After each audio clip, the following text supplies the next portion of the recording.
नमस्ते भारत, मैं हूँ विजय खौसे और आज हमारे साथ विशेष मेहमान है और ख़ास बात में आपका स्वागत है।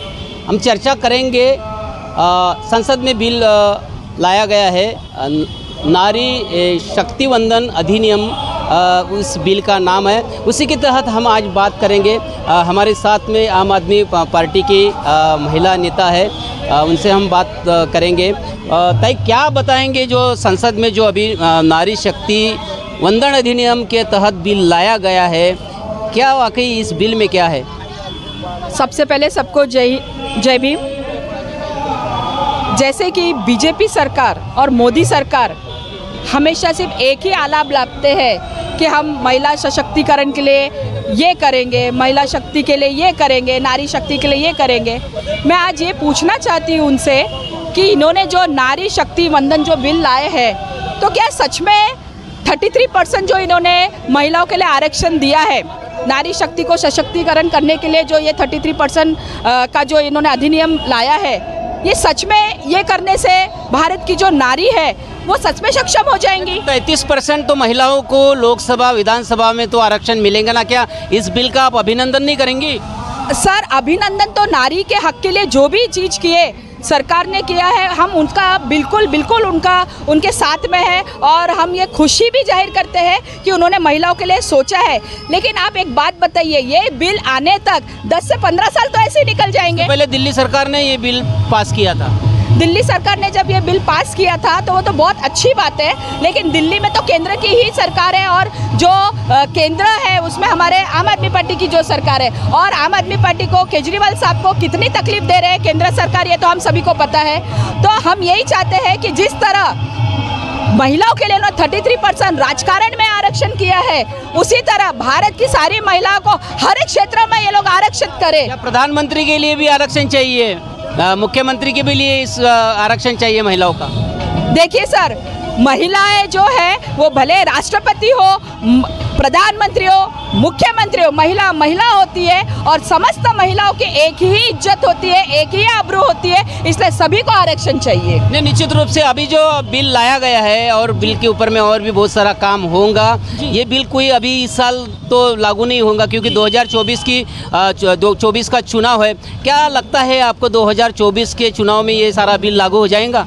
सर देखिए, जिस तरीके से हमारे दुबे जी आज सांसद में कह रहे थे बीजेपी सरकार के कि ये एक्ट है संविधान में 82 का, वो हमें बता रहे थे, बार बार उसको वो दोहरा रहे थे कि पहले अभी जनगणना होंगी, फिर उसके बाद ये नियम है, फिर उसके बाद ये नियम है। तो ये नियम कायदे होते होते ही इनको 4-5 साल लग जाएगा। अभी आप एक बात बताइए, मोदी सरकार ने जो भी आज तक नारी के लिए, नारी शक्ति के लिए किया है या जनता के लिए किया है, वो सारे जुमले थे। और ये भी उन्होंने बहुत बड़ा एक नारी शक्ति वंदन करके बहुत बड़ा जुमला दिया है।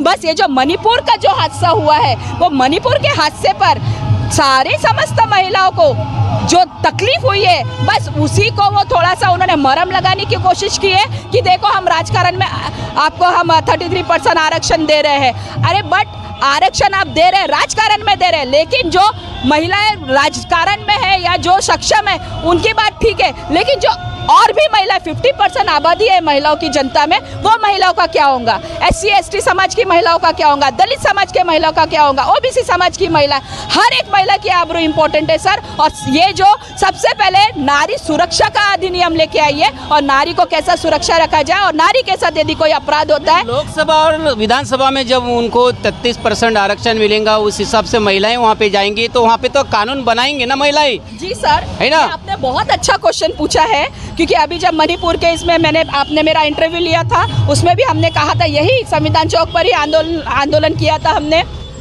आज 11 महिलाएं मोदी कैबिनेट में हैं, तो उन्होंने क्या कर लिया, क्या आवाज़ उठा लिया हमारे मणिपुर की महिलाओं के लिए, या जो भी भारत में महिलाओं पे अत्याचार होता है? बताइए, स्मृति ईरानी जी आते हैं, सीतारमन जी आते हैं, कौन आता है? आप बताइए, कोई भी एक बीजेपी सांसद, बीजेपी लगता है कि ये सारी जो सांसद लोग महिला या हो या पुरुष सांसद है, ये कि सब मोदी जी के दबाव में बात नहीं करते? सर, मोदी जी के दबाव में है कि नहीं ये हमें नहीं पता, लेकिन इनको गद्दी का लोभ है और ये अपने गद्दी को बचाने के ही चक्कर में ये मोदी जी के सामने हिटलरशाही शुरू है। मोदी जी के सामने तो वैसे भी कोई बोल नहीं पाता है, चाहे महिला हो या पुरुष वर्ग हो, उनके नेतागण उनके सामने बोल नहीं पाते, ये सभी भारतवासियों को पता है। लेकिन महिलाओं के लिए बिल्कुल आवाज़ उठाना चाहिए, चाहे वो कैबिनेट में हो या ना हो, या नेता हो या ना हो, एक महिला की आत्मा के लिए उन्होंने जरूर आवाज़ उठाना चाहिए और आगे आना चाहिए। निश्चित रूप से ये जो अभी 5 दिन का विशेष अधिवेशन बुलाया गया है और विशेष अधिवेशन में खास करके महिलाओं का बिल लाया गया है और वो भी नए संसद में लाया गया है, ये तो बहुत बड़ी खुशी की बात है। आपको क्या लगता है, जैसा ही नई संसद में महिलाओं का पहला बिल लाया है, उसी तरीके से जो 2024 में आने वाला चुनाव है वहीं पर महिलाओं को आरक्षण मिलना चाहिए? सर देखिए, महिला को आरक्षण तो पहले भी मिलना ही चाहिए था, अभी भी मिलना चाहिए और आगे जो आप 2024 में बोल रहे हैं बिल्कुल मिलना चाहिए। बट आप मुझे एक बात बताइए, महिला को आरक्षण तो दे रहे हैं, बहुत अच्छी बात है, हम सराहना करते हैं वो बिल की, लेकिन एक बात बताइए, जब अभी नया संसद में आप आए हैं तो महिलाओं को सिर्फ पॉलिटिक्स में आपको लाना है।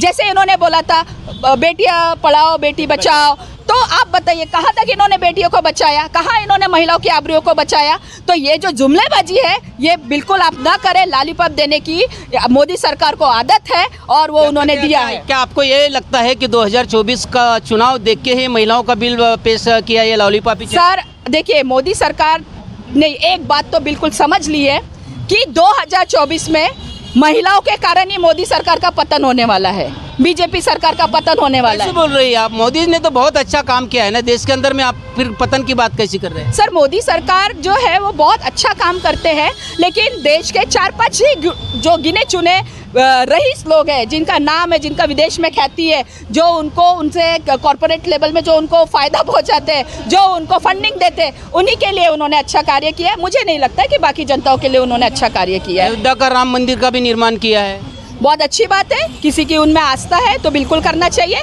लेकिन मंदिर जाने से हम आज बाबा साहब के सामने ही है, जिस संविधान को ये संसद में बार बार कहते हैं, अगर आप हमारे भारत के बच्चों को संविधान नहीं पढ़ाएंगे, संविधान के बारे में नहीं बताएंगे, उनको शिक्षा नहीं देंगे, उनको सिर्फ राम मंदिर या जो भी है आप और भी कोई भी मंदिर या कोई भी ये इस चीज़ में बताएंगे, ये धर्म की आस्था है, लेकिन धर्म और जाति को अलग रखना चाहिए। राजकारण जो है ये पढ़ाई लिखाई और बुद्धिमत्ता से चलता है और जो हमारे संस्कार है ये धर्म से चलता है। तो मंदिर और मस्जिद और पढ़ाई और संविधान ये सब अलग अलग चीज़ें हैं।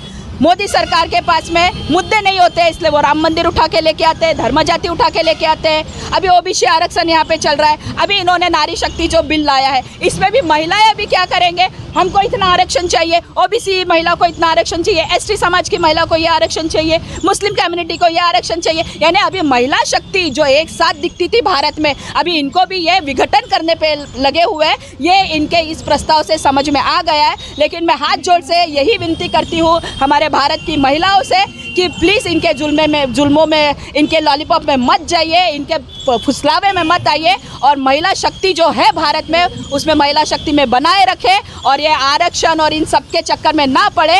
एक साथ रहिए, एकजुट रहिए, तो सारी चीज़ें अच्छी होंगी। निश्चित रूप से देश की सारी महिलाओं ने एक साथ रहने का आह्वान जो है पापड़कर मैडम ने किया है, जो पोपटकर मैडम ने की है, वो जो कि आम आदमी पार्टी से बिलोंग करते हैं। 33% जो अभी बिल लाया गया है, ये जो बिल है ये कुछ आने वाला जो 2024 का चुनाव है, इस चुनाव में महिलाओं को कुछ इसका फ़ायदा नहीं होगा, क्योंकि इस बिल के ऊपर में सरकार का काम होगा, उसमें परिसीमन भी किया जाएगा, वो उसका जो ओबीसी सर्वे वगैरह भी किया जाएगा। सारी तमाम बातें करने के बाद जो है आखिर में ये राष्ट्रपति के पास जाएगा और राष्ट्रपति के हस्ताक्षर करने के बाद में ये बिल पारित किया जाएगा। लेकिन 2024 में महिलाओं का इस बिल को कोई फ़ायदा नहीं होगा, यही बात आज जो है पोपटकर मैडम ने कही है। तो आप देखते रहिए WH news, IBM TV 9। Like करें, सब्सक्राइब करें, धन्यवाद।